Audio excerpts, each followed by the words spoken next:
On July 11th, 1985, Tyson had his 5th professional fight against John Alderson.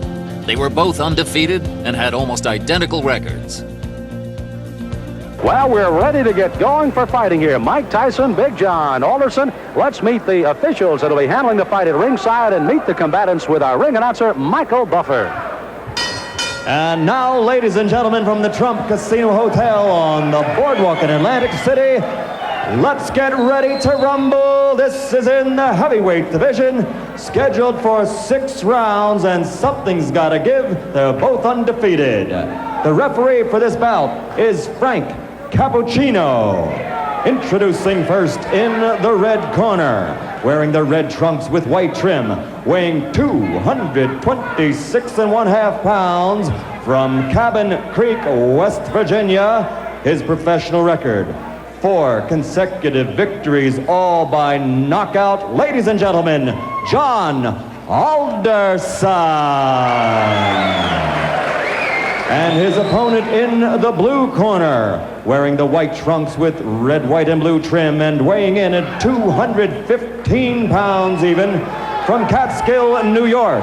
His professional record, also 4 consecutive victories, all by knockout. Introducing Mike Tyson. He'll be the popular one tonight as Frank Cappuccino talks to him. I want you to understand one thing. I want a good, clean, hard fight. Any low blows, any thumbing, heeling, butting, the holding and hitting will cost you the round. And if I have to go further, I'll do that also. In the event of a knockdown, the man standing, go to the farthest neutral corner, stay there until I call him back. Okay? When I say break, I want you to protect yourself at all times, and you step back clean. Both of you understand that. Both of you touch gloves. Good luck. Well, the folks back in West Virginia may not recognize this man without his miner's hat. He's come out of the mines to fight. He won May 31st, a second-round knockout over George Mayweather. And his opponent also with a 1-round, as a matter of fact, 39-second fight against Rick Spain here in Atlantic City on June 20th. That's Tyson. Tyson in the white with the red stripe, solid red trunks. With the white stripe will be John Alderson. Alderson, a tremendous height advantage. Al, how much will that play a factor in tonight's fight? Well, he has got to keep Tyson off him. Use the jab, the straight right hand. And Mike Tyson gets inside very effectively. It's one of the things he does. So, and he'll go to the body once he gets there. So I don't know if the height in itself will be a big edge for Alderson. Alderson said if he does get inside, look for me to tie him up. I'm not going to try to rumble with him in there. I don't blame him. So Frank Cappuccino will have a busy night tonight, and this 6-rounder may not last very long with the kind of shots there. A left hook right to the face that time of Alderson. That was a strange punch, but Tyson is so powerful, no matter how he delivers those punches, they hurt. Boy, every punch Tyson throws is meant to knock you out. Now, as he gets on against tough competition, the question is, when he comes in like this, will he get nailed with counter shots? That's really what Alderson wants to do. Tyson, you heard documented, of course, the young man fighting very well, amateur, 25-2, a boxing historian, reads book after book of boxing and watches all historic films of the greats. He's got an edge. His manager, Jimmy Jacobs, has the largest fight film collection in the world, so he can look at all those. He does look at all the former heavyweight champs, and of course, he's a long way from being that, but he's such raw talent at his age, you can't help but think about it. How much pressure and how much can a 19-year-old take putting the pressure on to be the youngest champion in the world? Well, of course, that's them talking. That's Customato and Tyson making these bold predictions, and they put pressure on themselves. Now, Tyson switches to southpaw. I haven't seen him do that before. Interesting. Lands with the lead left. Alderson is already bleeding from the nose, and I think that was from the very first left hand.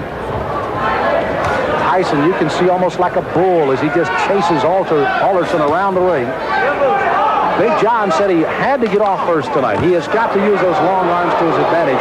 He has not been able to do so far in round 1. You know, when Tyson switches to southpaw, I think that's the clue for Alderson with that long reach and height to throw the straight right hand. I would just let that punch go. Alderson, a very good amateur record, 154-12. Took 3 years off from boxing, however. Worked in the mines in West Virginia. They started the laying off down there, and he went back into the boxing ring. And here he is at 4-0 with 4 knockouts. And already he's had a rugged first round. For Alderson, I think the key, he has got to throw that jab and follow with the straight right. Has done that only once and did land the right, although it didn't hurt Tyson. There it is. Now that right missed, but if he keeps doing that, he's going to give Mike Tyson something to think about as he comes in. There it is again, and he landed the right. At least to keep him from lunging at him with the big hands that he's throwing so far. That's exactly right, Sam. So the closing seconds of round number 1. Mike Tyson, the shorter of the two, against Big John Alderson. Mike Tyson delivers punches often in a very awkward fashion. Look at this left hand. That was a jab, but boy, he was off balance when he threw it. Still had a lot of power against Alderson. This is round number 2 of a scheduled 6-rounder heavyweights. Mike Tyson in the white trunks, Big John Alderson in the red. Alderson hailing from Cabin Creek, West Virginia, the home of the great basketball player, former Los Angeles Laker Jerry West.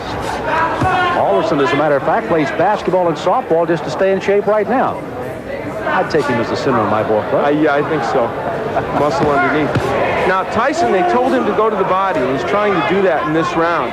But Mike hasn't been that busy when he gets on the inside. Good uppercut by Tyson. Alderson, you saw there, tried to lead in with a left jab and a right hand, but left himself wide open for the ducking Mike Tyson as he went right underneath. Mike Tyson doesn't wear any socks. I don't remember seeing a fighter in a long time that doesn't wear any socks. Or if he does, they're so short they don't even peek out over his shoes. I don't know what that's apropos of. It's the first time I've ever seen it, and it's kind of odd. Now there's the right. Oh, good countering right hand, and that stunned Alderman. He backs up another right hand, a combination by Tyson, and he goes under attack. On the inside, Tyson is just ferocious. He throws those good, short, quick punches. The longest fight Tyson has ever been in has been a 4-rounder. He got a knockout there. His other 3 fights were first-round knockouts. Dan Halpin, I guess, is the only man, and this one may not go much longer, as a crushing right hand sends Alderson down. He's got a terrible cut over the left eye already. Frank Cappuccino right down in his face. He's going to make the count at 8. But that cut just on the outside of the left eye starts to ooze some blood now, and Tyson goes right back in on top of it. Tyson trying for his 5th straight knockout. Alderson weary on his feet, ready to go at any time. He's just trying to survive now. He's got to throw something out, though. He's laying in with Tyson. Frank may stop this fight. Ruling that as a slip, not a knockdown. Alderson peeking in over that swelling left eye, and here comes Tyson. Alderson throwing the right hand, no effect. Left hand that time, sends him reeling against the ropes. He's almost virtually out on his feet right now, 29 years of age. Again, as I pointed out at the top of the show, that in itself could prove to be some difference in this fight, if nothing else. You know, Tyson looked at Cappuccino a moment ago as if, do you want to stop this? There he goes right back to work on that left eye as Alderson stays on his feet. Try to gamely throw a right hand as you see the closing moments of the second round here. Alderson down in this round, may survive as he goes down again at the bell. He's got to get up. Now, a fighter cannot be saved by the bell in any round with the exception of the last, so he must come to his feet at the ruling of the referee says okay. He is, and he goes into his corner. But if he comes out to answer this bell, it'll be a gutty performance by Big John Alderson. Here's his mouthpiece. Here's his mouthpiece. Here's his mouthpiece. Look, why don't you just come back and fight another one? Huh? Okay.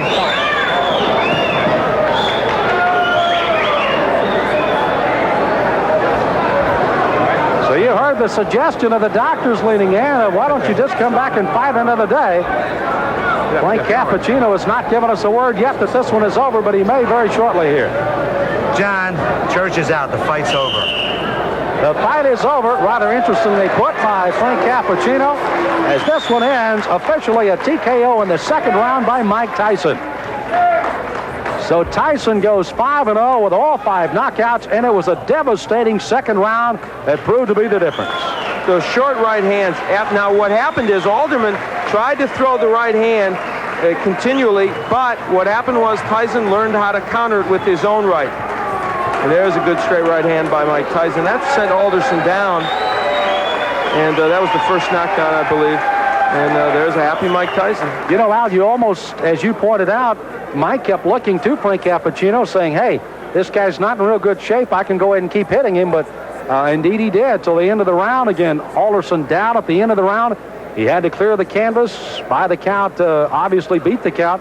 Not saved by the bell. He does, and finally the doctors lean in and say, that's it, and Frank Cappuccino calls it off at the end of 2. It was a very typical Tyson performance. However, you know what? It showed both the good and the bad at this point of Tyson, because I think it showed that a good stand-up boxer with a good jab and a good straight right hand will land against him. Whether he'll hurt him, I don't know. But as you look at that young man, for 19, you have to like the strength and aggressiveness he has. Ladies and gentlemen, referee Frank Cappuccino stops the bout at the end of the 2nd round. The winner by technical knockout, still undefeated, 5 in a row, all by KO, Mike Tyson. Well, Tyson, it looks like he may have just had a walk in the park rather than a fight tonight with Big John Alderson. Here at the Trump Casino Hotel in Atlantic City, got to see Mike Tyson work a little longer than he did his last fight that went only 39 seconds. Gets a 2nd round TKO, and he visits with Al Bernstein in the ring. Al? Well, Mike Tyson, it was a performance in which you showed, I thought, the power that we know you have and the aggression, but also maybe walked into a couple more right hands than you'd like.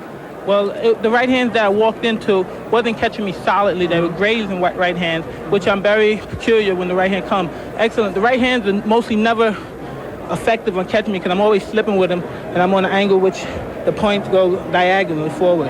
Okay, let's take a look at the last knockdown when you sent him down, and you can comment on it for us. Well, it's rolling a little bit in our monitor, but basically you really had a lot of power and you were nailing him with short punches.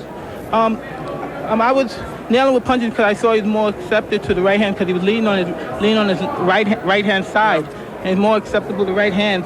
I felt a little funny. I wasn't right. I wasn't Mike Tyson that you saw earlier in the past because of the star buildup. It was a little intimidating. Is all that getting to you a bit? Now, you've placed a lot of pressure on yourself. You and Customato, he's stated flatly he thinks you're going to be the youngest heavyweight champion, the greatest heavyweight champion. What does all that do to your mental frame of mind? Well, I don't look at it that way because deep inside, when I'm not involved with boxing, I'm just a 19-year-old kid. And when I'm in the ring, then that's when I take care of business. Today was more difficult, a rugged performance because of the man's height. And he wasn't there to fight. He was there to try to last. He wasn't there really to fight. Yeah. And he was running, and it made it more difficult because he was only there to survive. All right, well, Mike, congratulations. You got the win. That's the key. Excuse me, I would like to say happy birthday to my friend Diane Irvis. God bless you, and hope to have many more birthdays. All right, you gave her a little birthday present.